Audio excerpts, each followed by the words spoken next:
আল্লাহর রসুল বলছিলেন যে এক সময় আসবে সারা দুনিয়ার সমস্ত বেদিনী শক্তি মুসলমানকে দুনিয়ার থেকে নিঃশেষ করার জন্য, সুস্বাদু খানার জন্য যেরকম মানুষ দস্তরখানে ভাঙ্গা পড়ে, এরকম সারা দুনিয়ার মানুষ ভাঙ্গা পড়বে। তো সাহাবা জিজ্ঞাসা করছে, ইয়া রাসূল আল্লাহ, ওই দিন কি আমাদের সংখ্যা কম হবে? তো বলছে, না, তোমরা সংখ্যা অনেক হবে। আজকে 200 কোটি মুসলমান, কিন্তু আজকে যতটুকু মুসলমান নির্যাতিত, আজকে যতটুকু মুসলমান নিষ্পেষিত, আজকে মুসলমান যতটুকু ঘৃণিত, আজকে মুসলমান যতটুকু ধিক্কিত, আজকে মুসলমান যতটুকু অবহেলিত, আজকে মুসলমান যতটুকু লাঞ্ছিত, 50-60 বছর আগে 200 কোটি ছিল না। মনে হয় বর্তমানের তুলনায় মুসলমান 100 গুণ কম লাঞ্ছিত ছিল, বঞ্চিত ছিল, দীক্ষিত ছিল, ঘৃণিত ছিল, কম ছিল।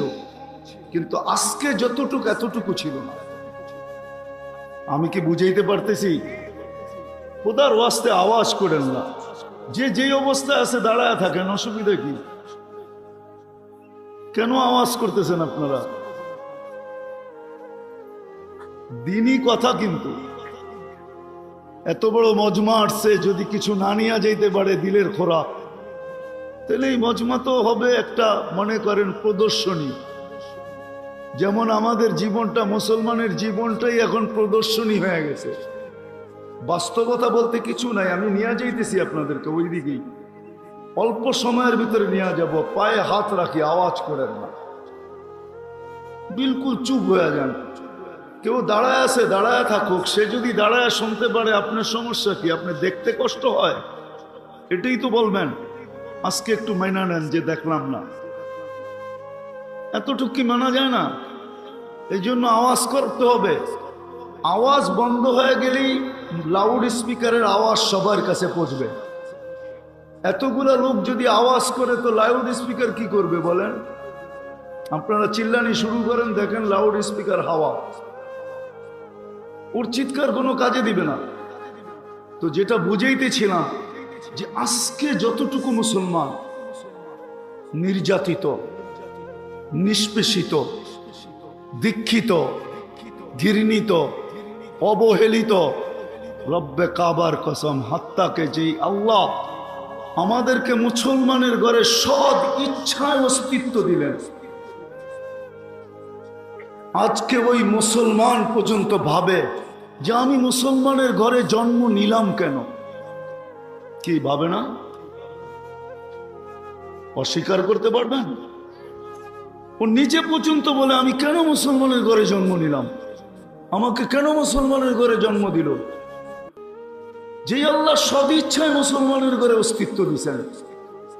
সত্য এটাই, আপনি আজকে ভাবতে পারেন যে ইসলামের মূল্যবোধ আপনার কাছেও নাই, যাকে আল্লাহ মুসলমানের ঘরে সৎ ইচ্ছায় অস্তিত্ব দিলেন। মাইয়ুরিদিল্লাহু আইয়াহদিয়াহু ইয়াশরাহ সাদরাহু লিল ইসলাম। যে আল্লাহ ইসলামের জন্য আপনাকে নির্বাচিত করলো, ইলেকশনে না সিলেকশনে, আল্লাহর কুদরতি হাত দিয়া নির্বাচিত করলো। ওই মুসলমানের যুবক ভাবে, যুবক, যুবতী ভাবে, নারী ভাবে, পুরুষ ভাবে, শিক্ষিত ভাবে, অশিক্ষিত ভাবে, যে আমাকে আল্লাহ মুসলমানের ঘরে অস্তিত্ব দিল কেন? যদি এটা না ভাবত, তাইলে সৃষ্টির সেরা ধর্ম, ইন্নাদ-দীন ইনদাল্লাহিল ইসলাম, ইসলাম একমাত্র মনোনীত ধর্ম, তাইলে ও বিজাতির এশকে পড়লো তো পড়লো কেন? বিজাতির মতো পোশাক কেন? চাইল কেন? চলন কেন? উঠা কেন? বসা কেন? শোয়া কেন? ঘুমানো কেন? খাওয়া কেন? গোসল কেন? কাপড় কেন? চুপড় কেন? বিয়া কেন?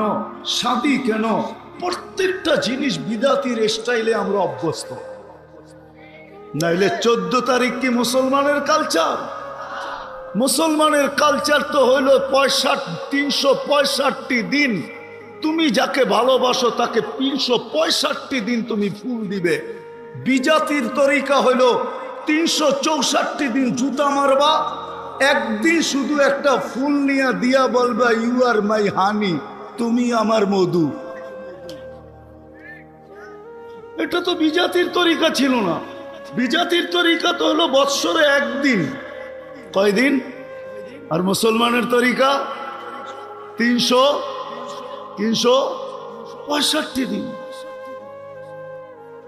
মানুষকে ভালোবাসবে 365 দিন।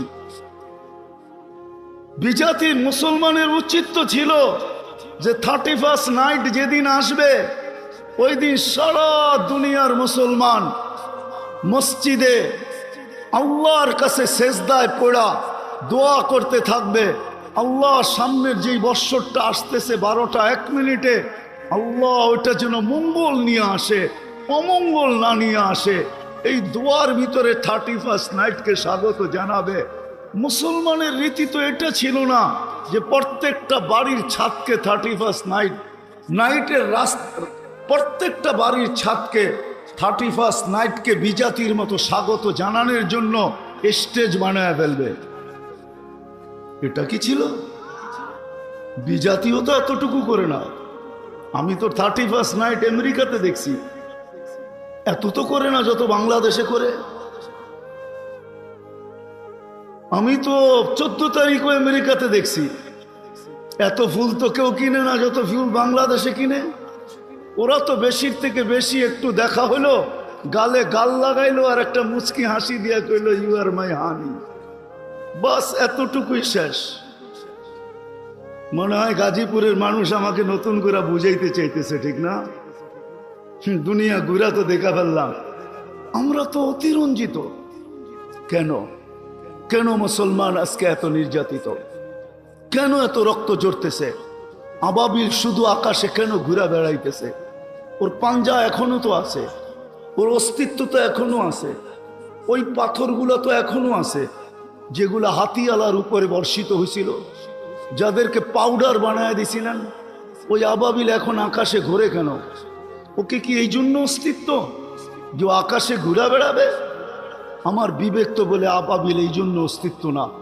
আবাবিলের অস্তিত্ব এই জন্য ছিল যখনই ইসলামের বিরুদ্ধে হাতি আসবে, আল্লাহ রসুলের বিরুদ্ধে হাতি আসবে, তো আবাবিল নিজের ইচ্ছায় পাঞ্জায় ওই পাথর উঠাবে আর ওই হাতিওয়ালাদের উপরে মারবে আর ওদেরকে পাউডার বানায় দুনিয়াকে দেখায় দেবে। আবাবিল তো মনে হয় এই জন্য ছিল। মশা তো এই জন্য ছিল না যে গাজীপুরের মানুষকে কাটতে থাকবে আর ডেঙ্গুর সিরিয়াল হাসপাতালে লাগতে থাকবে। আমার তো বিশ্বাস মশা এই জন্য তৈরি হয় না। মশা তো তৈরি হয়েছিল এই জন্য, নমরুদ যখনই দুনিয়াতে অস্তিত্ব নিবে আর খোদাই দাবি করে বাহির হবে যে আমি অল ইন অল, তখনই মশা তার কাজ দেখাবে। নমরুদি বাহিনীকে যেরকম মাটির সাথে নিঃশেষ করতে মিশায়া দিছে, নমরুদকে 400 বছর জুতার বাড়ি খাইতে বাধ্য করছে। দুনিয়ার ইতিহাসে একটাই মশা পাওয়া যায় যার বয়স ছিল 400 বছর, যেটা নমরুদের নাকে ঢুকছিল, তাও ল্যাংরা। আমাদের দিত ভালো, ল্যাংরা না। হাসার বিষয় না, বাবার বিষয়। আমি বাবাইতে চাইতেছি আপনাদেরকে, বিশেষ করে যুবক সমাজকে পায়ে হাত দিয়া বাবাইতে চাইতেছি, গাজীপুরের মানুষকে বাবাইতে চাইতেছি, চিন্তায় বাধ্য করতে চাইতেছি। দিলের ভিতর থেকে বলতেছি, দিলের ভিতর থেকে। আমি বক্তা না।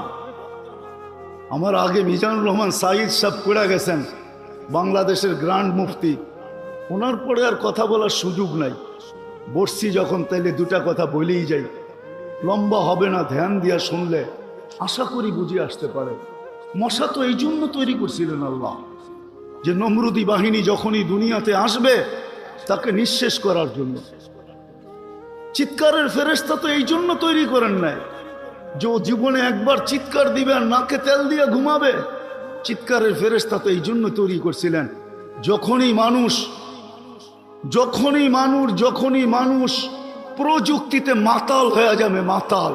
আজকে যেরকম আমরা প্রযুক্তিতে মাতাল, তখনই চিৎকারের ফেরেশতা চিৎকার দিয়ে সবার আকলকে ঠিকানায় আনবে। এই জন্য চিৎকারের ফেরেশতা ছিল। আমি তো চোখে দেখা বলতেছি, কওমে সালেহকে ধ্বংস করছে ওই গ্রাম আমি দেখে আসছি, ওই শহর আমার দেখা আছে, এই দুই চোখে দেখা আছে, ওই বাড়িঘর আমার দেখা আছে। যারা পাহাড় খচিত করে বাড়ি বানাইতো, বলতো জমিন তো পেশাব পায়খানার জন্য, চাষাবাদের জন্য, এটা থেকে বাস করার জন্য নাকি? ওরা পাহাড়ে বাস করতো, পাহাড়ে এখনো রাখা আছে। অ্যাড্রেস নিয়ে যান আমার থেকে। বাতাসের ফেরেশতা তো আল্লাহ এই জন্যই তৈরি করছিলেন যে যখন এই দুনিয়াতে আল্লাহ আল্লাহ রসুলের বিরুদ্ধে কেউ মান আসাদ্দু মিন্না কুওয়া সুপার পাওয়ার বইলা দাঁড়াবে, ওকে খেজুর গাছের মতো ধরাশায়ী করার জন্যই বাতাসের ফেরেশতা তৈরি। 120 ফিট লম্বা ছিল কওমে আদ।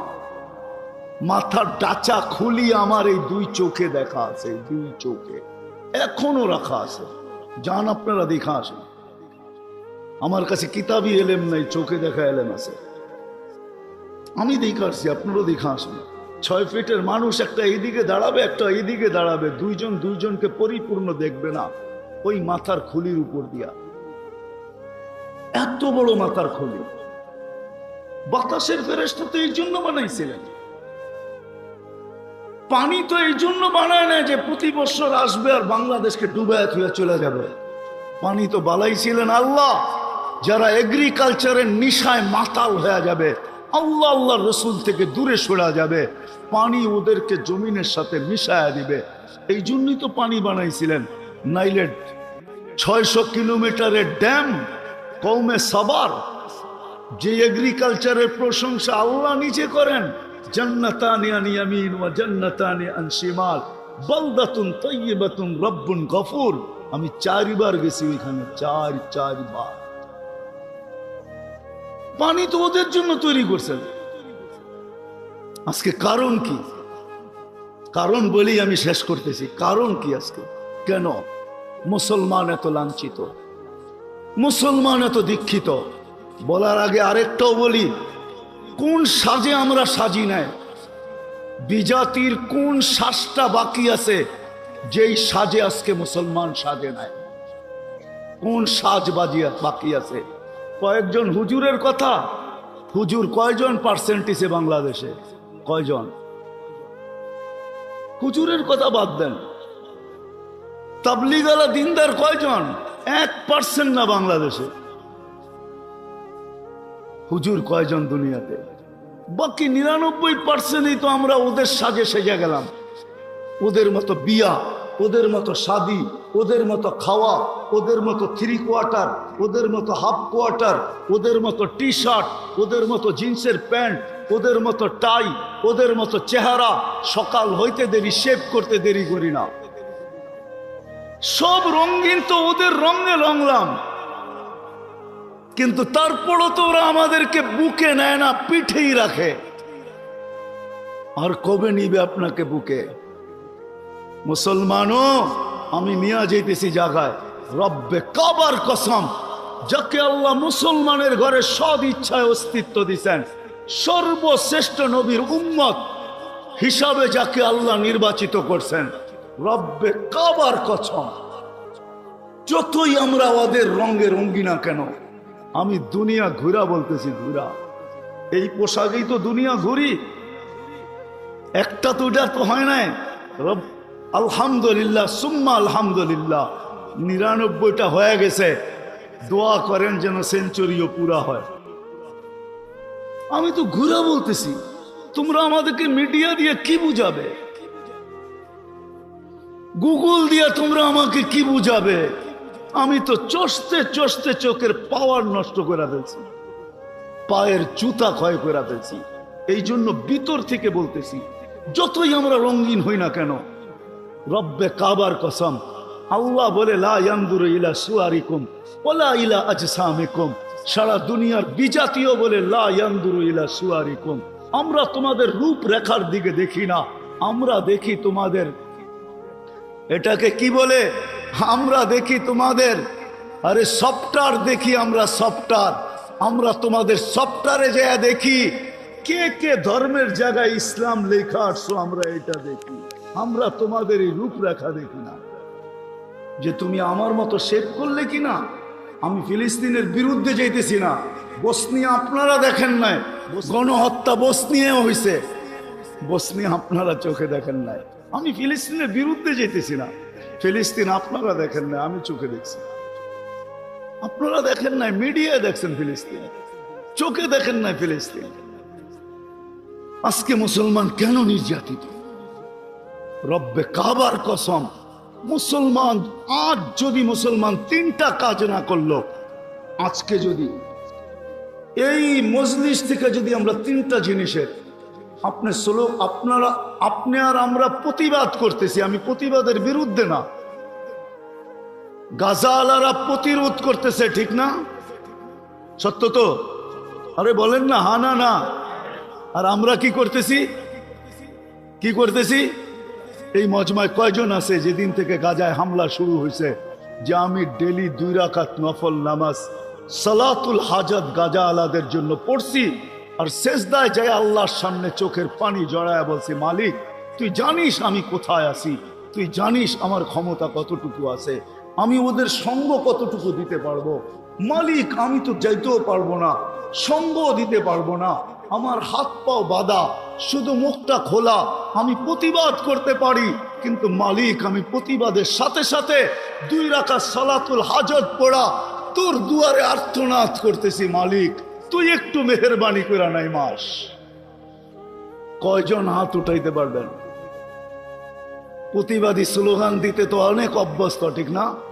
বলেন কয়জন হাত উঠাইতে পারবেন? হুজুররা সহ বলেন। রাগ হয়ে গেলেন? হ্যাঁ, পায়ে হাত রাখি রাগ হইলে। রাগ হয়ে গেলেন? উচিত ছিল আমাদের ওই দিন থেকে রাত্রটা যখন হয় তখন গাজাওয়ালাদের ঘুম হারাম হয়ে যায়, হারাম। একই তো শরীর ছিল, আল্লাহর রসুল তো বলছে এক শরীরের মতো মুসলমান। শরীরের যেই কোনো অঙ্গে ব্যথা হইলে সারাটা শরীর কাতরাইতে থাকে। গাজায় মানুষ রাত্রে ঘুমায় না, আপনি বাংলাদেশে ঘুমান তো ঘুমান কি কইরা? আজ 15 রাত্রেই যদি বাংলাদেশের 12 কোটি মুসলমান আল্লাহর কাছে সেজদায় পড়া কাঁদতে থাকতো, হতে পারতো কারো সেজদা আরো সে যায় হিট করতো, হিট। কারো সেজদা আরো সে যায় হিট করতো, আরো সেই বলতো আমার এখানে হিট করে কে? আল্লাহ বলতো গাজার জন্য করতেছে। হতে পারতো আরো সে বলতো মালিক তাইলে তাকান না। একজনও তো হাত উঠাইতে পারলেন না। আরেকটা বলবো না তাই সেটাও পারবেন না। উচিত ছিল আমাদের ডেলি 2 রাকাত নফল পড়া, সালাতুল হাজত পড়া। শুধু প্রতিবাদী আমরা বিশ্বাসী, ঠিক না? বাস্তব বললেই আমরা ভালো না, ঠিক না? অনেকে আমাদের বিরুদ্ধে লেখে ওনারা ভালো না। দিলে আসলো এই জন্য বলতেছি। কি উচিত ছিল না ছিল না? বলেন কি বলে?